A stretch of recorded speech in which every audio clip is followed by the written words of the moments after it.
Si président conseil département bu Koupantoum tey dañoo daje woon fii pour mooy démb ak tey def benn formation formé conseil pour ñi xam seen liggéey ndaxte askan bi bu la dénkee dara fal la war nga xam looy liggéey li lan la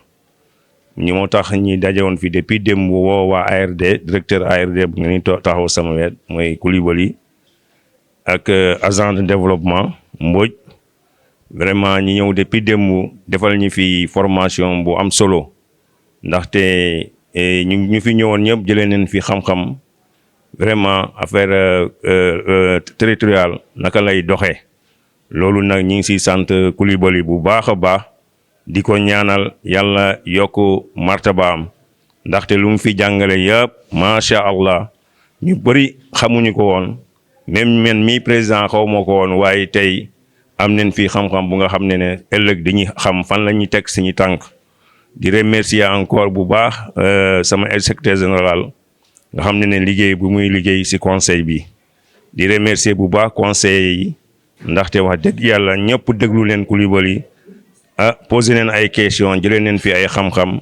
te lii du gulet chaque année depuis yi nekk ci conseil départemental chaque année ñi ngi former conseil yi pour xamal leen lan mooy seen rôle lan mooy seen liggéey kon nag amul lu ñuy def su dul sant waa ARD bu Tamba mooy monsieur Coulibaly nga xam ne c'est pas la première fois mu fiy ñëw yàgg na fi ñëw di joxe xam-xam kon maa ngi leen di sant di leen gërëm du ma sori wax bi sant naa yàlla bu baax a baax maa ngi leen di nuyu di leen gërëm merci beaucoup. Sidi Coulibaly, le directeur de l'ARD de Tambacounda par intérim.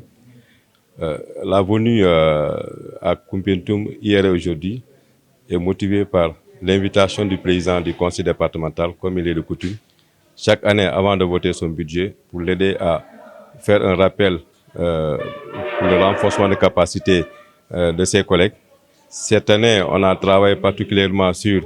les rôles et responsabilités des élus. On a essayé aussi de voir aussi quels sont les rôles des commissions techniques qui sont au niveau du conseil départemental. Nous avons rappelé en dehors de ça le marketing territorial. Comme vous le savez, c'est quelque chose qui est de vogue, qui permet à la collectivité de pouvoir embellir la collectivité, pouvoir vendre la collectivité pour avoir des retombées importantes pour la collectivité.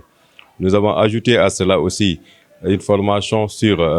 le développement durable. Le développement durable, comme nous sommes à l'époque où nous en sommes, avec les changements climatiques, avec l'avènement des ODD, il était important pour qu'on puisse rappeler quel est le rôle qui doit être joué le conseil départemental dans le cadre de ces ODD-là. On a eu aussi à échanger sur l'opportunité de la coopération décentralisée. Comme vous le savez, les collectivités